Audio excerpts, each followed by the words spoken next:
Dory remembers when she gets this flood of memories is basically everything we've witnessed in the beginning of the movie. Just this, her being young, her being with her parents, but it's from a child's point of view. We don't remember, when we think back when we're like 5 or 3 or 2 or whatever's the earliest you can be, you only have the limited understanding and memory of what a kid could understand then. You don't see it from an adult's point of view, so you can only, conjecture and hypothesize what really was going on. And so she kind of has that type of memory about where she was in her past.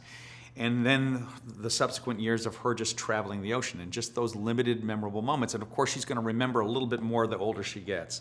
And so it all kind of comes to her, just the feeling of what it was like to be with her parents and the sense of the wandering with some specifics.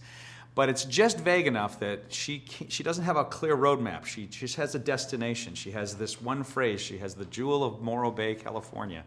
And so that's just enough to go on. It's just enough of an address that it can give Marlin and Nemo enough to say, all right, let's go to that location and see if it triggers more. What she remembers is that she comes from someplace, that she has a family, and Marlin doesn't want her to do anything. Marlin doesn't want to go swim again. He's a homebody. He doesn't want to go chase people or fish. He certainly doesn't want his son thinking it's a good idea. So Marlin really would like to just stay home. And I tried to negotiate that with Andrew, but he said no, he has to go look for her. So Marlin helps. Obviously, I'm excited, and I can't believe... I was campaigning for a sequel to Finding Nemo. I didn't think it would be Finding Dory. So that was a surprise when I got the call 13 years later that they were going to do Finding Dory. But I'm obviously grateful and thrilled, and it feels like no time has passed. It feels like we just did it. And I was worried that my voice would start, changing, and I couldn't be Dory anymore. So I'm hoping my voice doesn't change too much more if we do another sequel to this.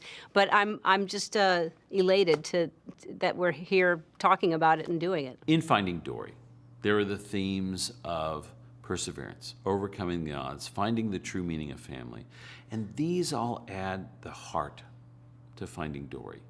It gives it it's this warm feeling, which is such a hallmark to all Pixar films, but especially Finding Nemo and now Finding Dory.